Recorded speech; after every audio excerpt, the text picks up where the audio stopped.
Fala, consagrado, você tá bom? Eu tô bom também. Eu sou Felipe e este é mais um vídeo da série Mandamentos aqui no Longas Class, o seu canal para lembrar você que você deve amar a Deus, porque Deus te ama. Larga de ser ingrato, velho.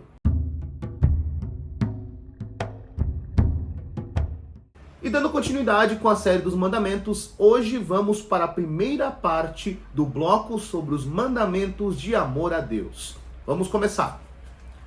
Da palavra de Deus, livro de Êxodo, capítulo 20, versículos de 1 a 7.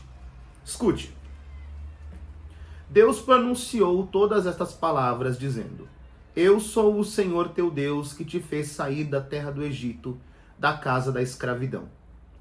Não terás outros deuses diante de mim. Não farás para ti imagem esculpida de nada que se assemelhe ao que existe lá em cima nos céus, ou embaixo na terra, ou nas águas que estão debaixo da terra. Não te prostrarás diante desses deuses, e não os servirás, porque eu, o Senhor teu Deus, sou um Deus ciumento, que puno a iniquidade dos pais sobre os filhos, até a terceira e quarta geração dos que me odeiam. Mas também ajo com amor até a 1000ª geração para com aqueles que me amam e guardam os meus mandamentos. Não pronunciarás em falso o nome do Senhor teu Deus, porque o Senhor não deixará impune aquele que pronunciar em falso o seu nome. Muito bem, nós vamos falar hoje a respeito dos 2 primeiros mandamentos da lei de Deus. Amarás o Senhor teu Deus sobre todas as coisas, e não tomarás o santo nome de Deus em vão. Aí você me pergunta, cadê essa história de amar a Deus sobre todas as coisas na Bíblia? Eu acabei de ler os 10 mandamentos e não é isso que está falando. Muito bem, vamos entender. O primeiro mandamento, tanto na fórmula de Êxodo quanto na fórmula de Deuteronômio, ele deixa muito claro a respeito do culto pleno a Deus. Mas se nós repararmos no contexto de Êxodo 20, é colocado explicitamente: Eu sou o Senhor teu Deus, que te fez sair da terra do Egito. Não terás outros deuses além de mim.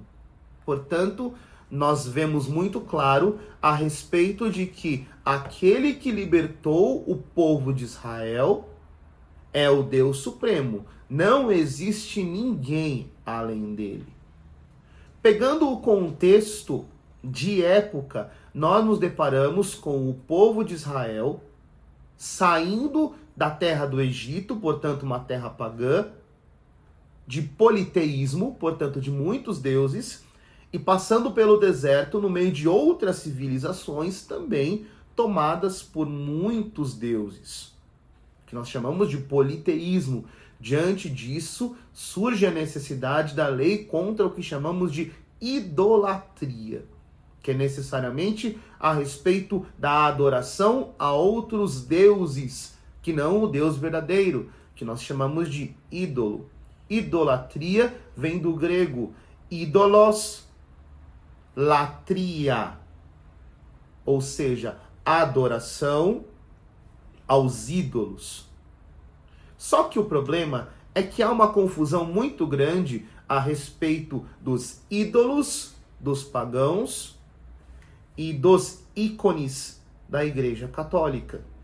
Precisamos entender muito bem a diferença para não confundir. Quando nós falamos de ídola, nós utilizamos uma figura para a qual se presta o culto. Aquela figura é o Deus que se adora. O ícone é necessariamente um sinal que ele me leva à contemplação de uma realidade superior. Portanto, precisamos diferenciar. O que aconteceu com o povo de Deus para receber esta lei é que eles estavam se prostrando diante de outros deuses. Eles se prostravam diante de estátuas de animais. Precisamos lembrar que no período onde aconteceu a escritura dos 10 mandamentos, havia em grande parte as chamadas religiões animistas, na qual se presta culto às realidades naturais, aos astros, aos animais, aos minérios, às plantas, a tudo que é criado. Diante daquilo, como uma forma de tentar interpretar a realidade existente, os poderes existentes eram colocados como deuses. E não era nada mais, nada menos do que manifestações da natureza. E diante daquilo, vem o Senhor Deus e diz: não terás ninguém além de mim. Se nós formos ver mais para frente no livro de Êxodo, nós nos deparamos com o próprio Deus que, durante a caminhada no deserto, manda o povo esculpir uma estátua de bronze em forma de serpente e colocar em cima de uma haste, porque o povo estava sendo picado por serpentes e necessariamente o povo morria no caminho. E Deus mandou que todos aqueles que fossem picados olhassem para aquela serpente de bronze e com isso eram preservados da morte pelo envenenamento. Portanto, a imagem, ela não trazia em si a cura, mas a contemplação daquela imagem nos levava a uma realidade. Inclusive, a estátua de bronze, ela é uma pré-figuração. Quem acompanhou aí a vida de Cristo, nossa série anterior, vai lembrar que é uma imagem anterior de uma realidade futura. A serpente na ponta da haste representa necessariamente o Cristo que no lenho da cruz nos salva da morte eterna. Portanto, aqui se trata de um ícone, que é diferente dos ídolos dos pagãos. Mas muito bem, quando nós falamos do mandamento de amar a Deus sobre todas as coisas, nós falamos em que absolutamente nada pode estar acima de Deus. Para entendermos melhor, vamos conferir no compêndio do Catecismo da Igreja Católica, número 443. A pergunta é: o que comporta a palavra do Senhor? Adorarás o Senhor teu Deus e só a Ele prestarás culto. Comporta adorar a Deus como Senhor de tudo o que existe. Prestar-lhe o culto devido, individual e comunitariamente. Orar a Ele com expressões de louvor, de agradecimento e de súplica. Oferecer-lhe sacrifício, sobretudo espiritual, da nossa vida, unido ao sacrifício perfeito de Cristo. Manter as promessas e os votos feitos a Ele. Diante disso, nós somos chamados, antes de mais nada, a uma profissão de fé.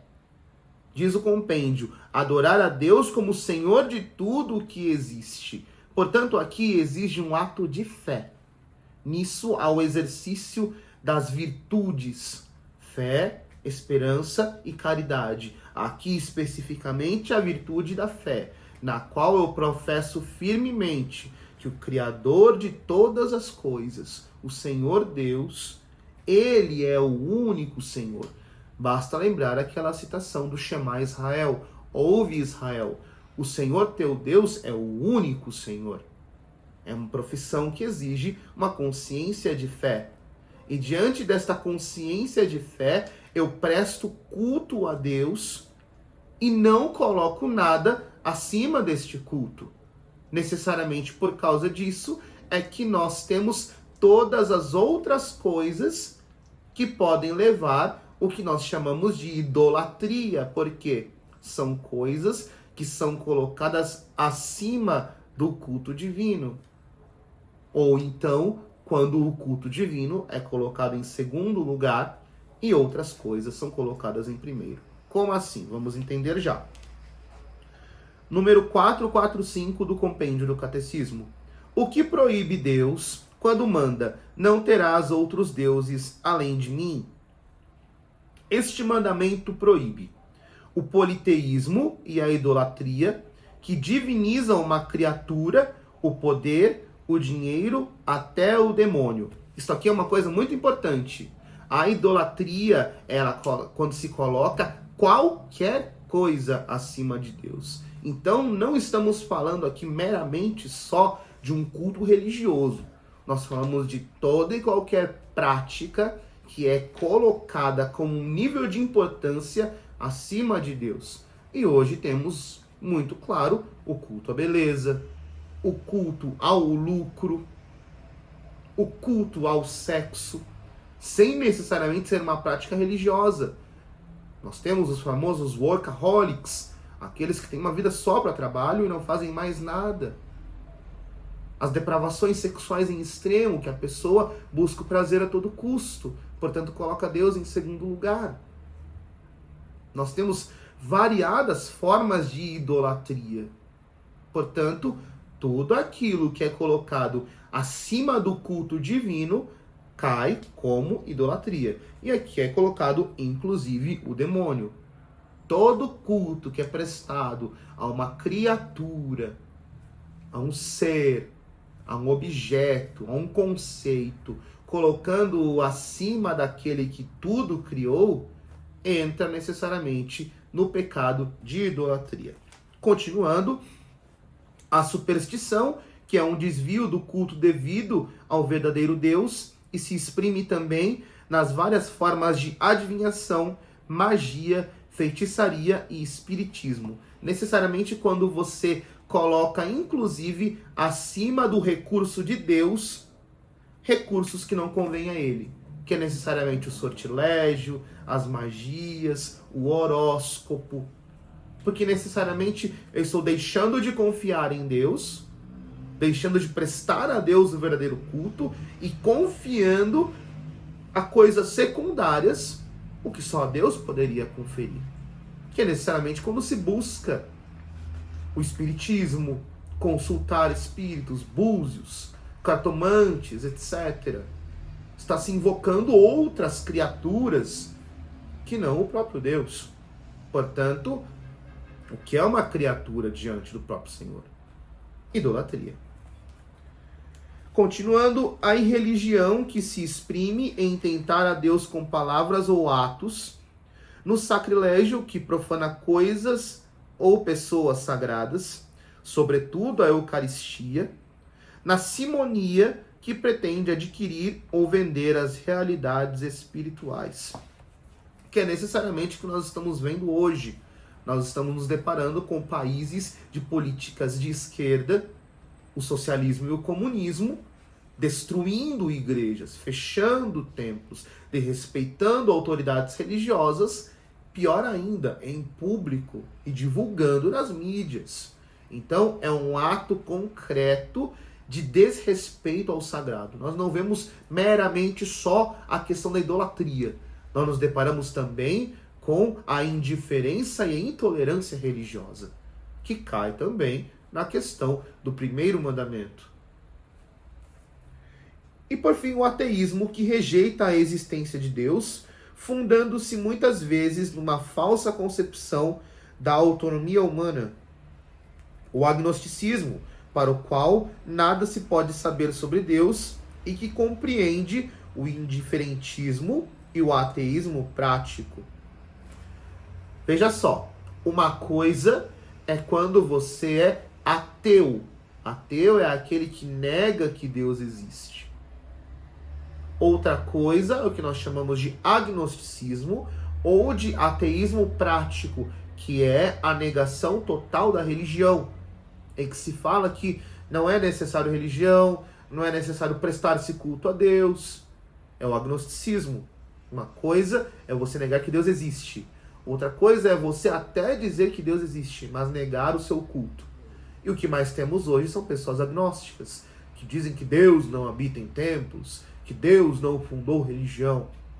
Todos estes praticam o pecado contra o primeiro mandamento, que é prestar a Deus o culto que lhe é devido.